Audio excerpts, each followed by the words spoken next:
So then, people, it's a bank holiday Monday, the sun is shining, Oasis are getting back together, Spurs won 4-0 on the weekend, everything is cushy until you realise that the transfer window closes in 5 days. And apart from Dominic Solanke, Tottenham Hotspur's business this summer in terms of incomings has been an absolute pile of pygmy hippo shite, in my opinion. Some of the youngsters we've brought in I really like. I think they definitely could be future stars, but where are the players for the now? I've said this and I've stuck by this since the beginning of the summer transfer window. Where are the Ezes, the Zubimendis? Where are the players, the proven top quality players who are going to come in and make a difference for the now? I'm all for building for the future, but when you've got a manager coming out and saying in his second season he usually wins things, almost expecting that he will at Spurs, that his football always works, as I say, in his second season, and that he wants to go for the league title, why aren't we going out there when this manager's also saying that every signing is his, and bringing in an Eze when we need a winger, bringing in a Zubimendi when we need a 6, bringing in an Osimhen, no disrespect to Solanke, who I quite like as a striker. Where are the proven top quality players who are going to come straight into the first team, start every game and make a difference? Because apart from Dominic Solanke, I don't see them. Bergvall, really promising youngster. Is he going to start many games? Is he my left ball? You know what I mean? He's not. Maddison's going to be starting most games. The Korean kid who he brought in, he doesn't even join us until January. You know, let's look at other signings. Archie Gray, decent youngster. Is he going to be a superstar? Not in my opinion. 40 million, slightly overspent on that. But is he going to come into the first team this season? No. No, he isn't. He might start a couple of games in the Europa League, but even more the reason to build a squad full of top quality players. Wilson Odobert, good debut, good youngster, definitely has potential, but is he going to start every game for Spurs, or even 75% of the games this season for Spurs? I highly doubt it. Where are the players who are going to come in and straight away go straight on the team sheet? One of the first names you put on the team sheet, because that would be an Eze. That would have been a Paulinho if we went out there and signed him at the beginning of the window. I think we all came into this window as Spurs fans and said, right, we need a number 6/number 8, we need a striker, and we need a winger. Now, we've technically got players in all of those positions, but only one of those players, Dominic Solanke, out of Archie Gray and Odobert and himself, who are actually going to start for Spurs. Where are the players who are going to come into the first team, who are going to start for Spurs, who are going to make a difference this season? Which is why, as I say, I don't want Ange sacked. I never want any manager sacked. Despite, his tactics, I used to think it was naivety. Now I think it's cluelessness, Cluelessness more than stubbornness defensively. Whilst I have doubts about his tactics, I don't want him sacked, Ange. I want Ange to stay at Spurs and be successful. But is this project necessarily moving forward? And will it move forward this season? Not in my opinion. I've said, as I say, from the beginning of this season, in my predictions video, I don't see Spurs improving necessarily this season or over the next few years. Over the last 20 years under Enoch and Levy, apart from the 2 Carabao Cups that we've got under them, as I say, every season has pretty much been the same. We've been within the region of 4th and 8th, apart from a couple of years under Maurizio Pochettino.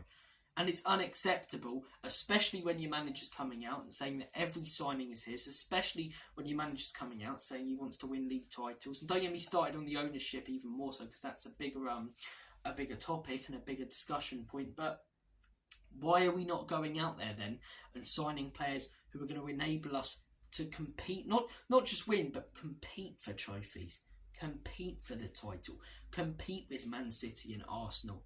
Solanke, good signing. Archie Gray, probably a good signing if you want to be contending for Europe.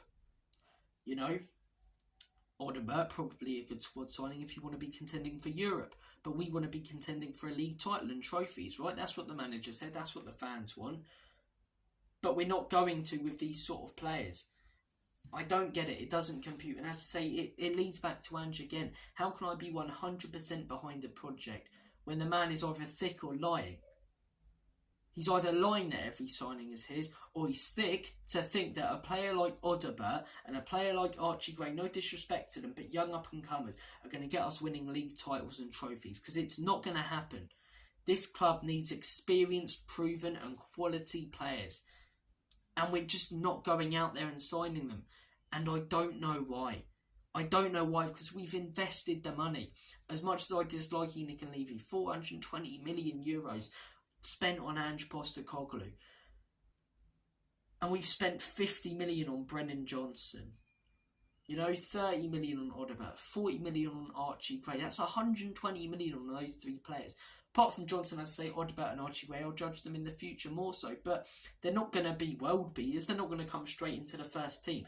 Why didn't we spend that 120 million on Paulinho for 50 to 60 and Eze for 50 to 60 at the beginning of the window? We could have got both straight away. Could have got Eze before Crystal Palace sold Elise, so he would have been a little bit cheaper, and could have got Paulinho. As he was on the market, and Fulham were accepting a good price, and I think they got something like 30 to 40 million from Bayern Munich for him. Why did we not do that, and why are we not doing that now? There's 5 days left of this transfer window, and it looks like our business is completely and utterly done. And it's really frustrating.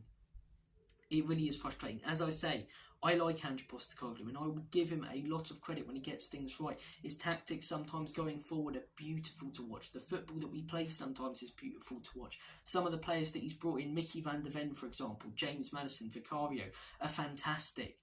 But then he's also coming out saying he wants to contend for league titles, trophies, and bringing in players like Odobert and Archie Gray when he's saying that every signing is his. He's completely and utterly clueless defensively. And when we're coming up against the Newcastle, the Arsenals, the Man Cities, what's going to change? Because our system isn't, our tactics aren't. I'm not asking Ange to sit back and park the bus like a Jose side. But we're not going to adapt. We're going to play the exact same way we did against Everton. Arsenal and Newcastle have quick players, and we will likely lose that game. As much as I dislike Ange's system, if we brought in a clinical, top quality winger who's skillful, can take on his man and blitz them with pace, who's proven in the Premier League and who we know is going to be consistent, maybe we outscore the opposition when we leave ourselves so frail defensively.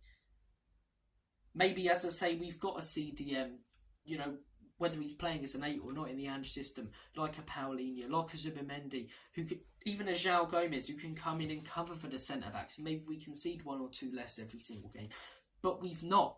We are heading into this season with pretty much the exact same team as last season, apart from 1 or 2 in the first team. Mainly 1, and occasionally we might see Bergvall, occasionally, we might see Odobert, and occasionally we might see Archie Gray. But how can I expect that things are going to change when we've got one different player in our first team starting for Spurs? One different player in our first team starting for Spurs. We're playing the exact same way, and other teams around us have also improved.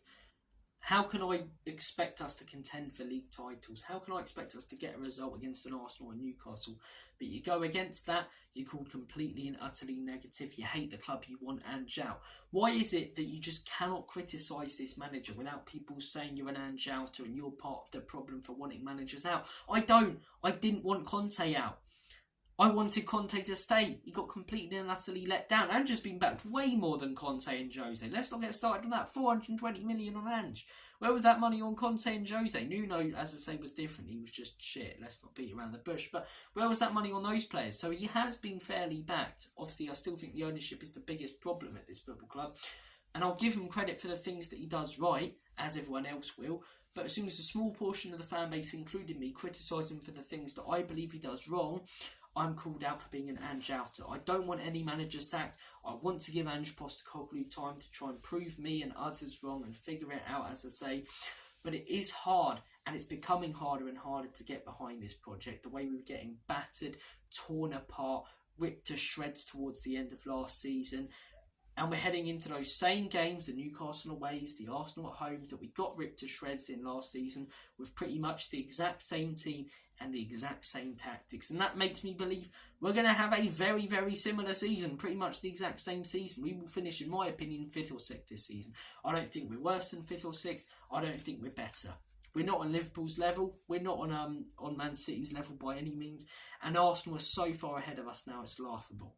This is where my frustration's coming. There's 5 days left of this window.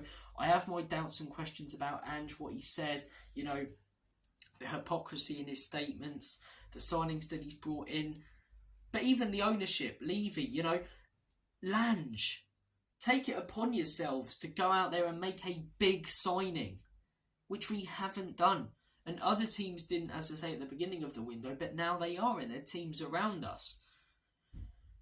You know, we've only slightly improved. Everyone else around us has only slightly improved, with 1 or 2 top quality players at the top of the table. So how should I believe that things are going to change, and that we're going to finish higher or lower than we did last season? That we're not going to get battered by top sides and also take apart lower league sides because our system works a treat against them. And that's where I will give Ange credit. Against bottom half of the table teams, the system's beautiful to watch. The players that we have really work well. But against the top sides, you need that muscle, you need that experience, you need that leader, you need quality players in positions, players with experience. And Eze, I kept banging on about him, a Paulinho, a Zubimendi, you know.